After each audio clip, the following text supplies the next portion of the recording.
You know, I didn't make any relation to the fact that the car still existed. Oh, the big gold Jag. I remember Joseph Jaguar, I remember the car. Part of our history here on the island. You know? It had been languishing in there at that time since her father's death.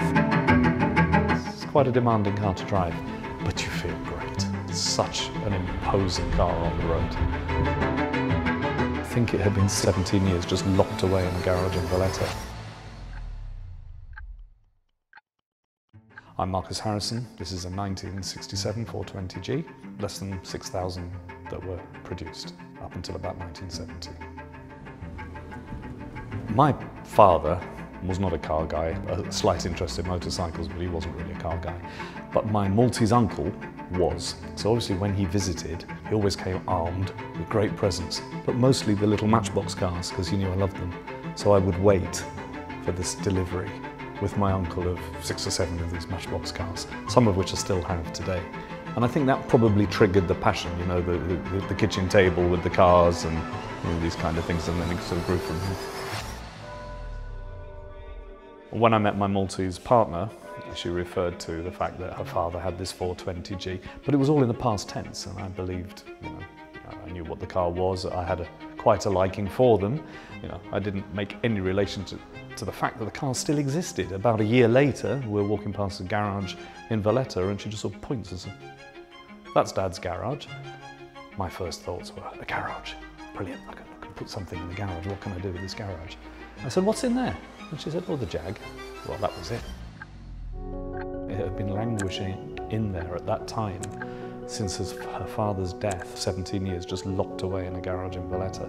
Obviously the day came when her brother opened the garage door, and it was quite emotional because my partner, she hadn't seen the car pretty much since her father's passing. It's a sad moment. You go in there and his driving gloves and his little demister pad are still on the dashboard. You know, I felt the emotion, so you can imagine she did. But then from then on, the journey's been a nice one because it's a sort of resurrection of the car and bringing it back to life has been. And even now she comes here in the garage and she'll always pat it on the wing and say, "Hi, Dad." Because she rode in it as a little girl, she's known it from new. And we had it recommissioned and a lot of work was done on it, but at that time, I returned to the UK. When I came back to Malta in 2015, one of the first questions was, what happened to the Jag? What did the family had done? Because at this point you have to remember the car still belonged to my partner's mother. I spoke to her and said, if you leave it like this, it's just going to deteriorate to a point of no return. We were in the UK, came back to Malta, said, "Where's the car?" "Ah, we put it back in the garage." I said, "Oh, okay, but it's been started, it's been used?" "No." Now this was 10 years, or nearly 11 years had lapsed.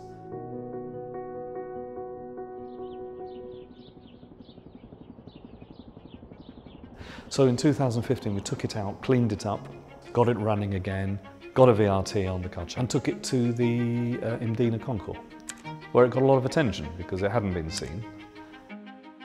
The car was ordered new from Muscat in 1966 in December. It was, as far as we're aware, the first 420G to land on the island.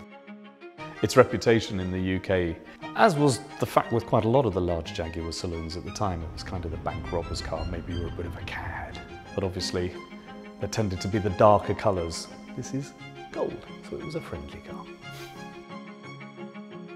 This one is unusual in that it has the manual gearbox plus the overdrive, which works beautifully. You just flick the lever and an electronic overdrive comes in and you feel it change down a gear, which means it really low revs at cruising speeds. So it feels quite modern to drive, except when you go around a bend, and then it's a bit...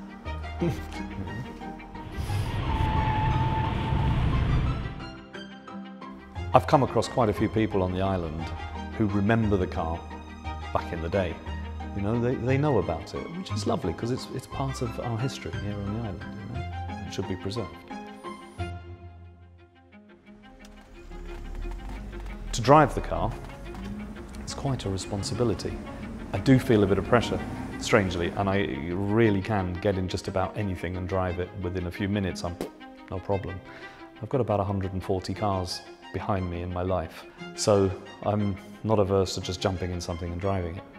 With this one, because it was my partner's father's from new and it has such importance and huge sentimental attachment, I feel the pressure.